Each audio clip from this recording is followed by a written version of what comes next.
So the new Michael Jackson biopic is upon us, and it seems like it's going to pull all the punches and focus on the family and the success story.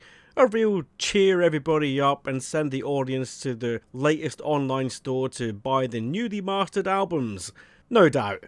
But if you look back, we kind of already had that film, in the midpoint of his career no less, as he hit his greatest heights arguably with 1987's Bad. The tie-in movie for that was called Moonwalker and was released in 1988.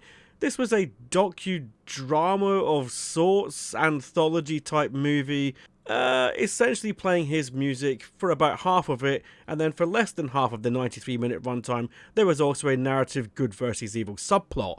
It was so thinly threaded in, it may as well not have existed.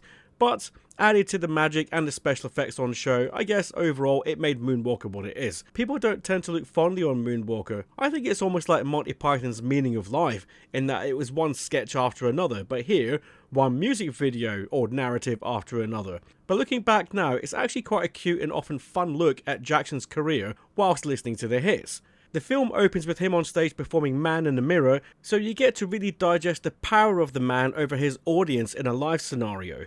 The second segment is an engrossing journey through his early career. You will get sound bites from every Jackson 5 song and even songs in his solo career, including the likes of I Want You Back, ABC, Ben, Blame It on the Boogie, Don't Stop Till You Get Enough, Beat It, Thriller, Billie Jean, State of Shock, We Are the World, The Way You Make Me Feel, and Dirty Diana. And this then leads into the third segment of the film, which is Bad. The video of Bad, but this time the video of Bad done with kids. It's amusing, but also recalls in mind the Weird Al Yankovic parody Fat, which does not appear here. After Bad, we get a transition back to Jackson himself on a studio lot, who is then chased by crazed fans on a studio tour who are largely made up out of claymation. Jackson disguises himself with a giant bunny head, and then the claymation takes over for a bit of chase fun. The film then kills its momentum by fading out and then fading back in again on yet another music video, and perhaps one that should have played earlier, but it really does come off as just another weird animated music video of sorts for the song Leave Me Alone. Look out for multiple Jackson pets on show, including dogs and Bubbles the monkey. It's after this segment, at around about the 38-minute mark, this is where we finally get the narrative. Jackson is watched by 3 orphaned children who are his friends as he leaves his house at night and is ambushed by men with very big guns. You then get a flashback to him in the daytime, playing with the kids, and where he and one of the others discover a cave that leads into a hidden facility where they come across bad guy Joe Pesci conducting his evil plan. They are seen watching, and Pesci orders the hunt. Cut back to the present at night, and there is an elongated chase through alleyways and streets with lots of shadows going on until Jackson is trapped in a dead end. No problem, he turns into a car and escapes. Wait, what? Okay, so he makes his escape, and then before you know it, he's back to normal, and then the kids watch him as he enters a nightclub.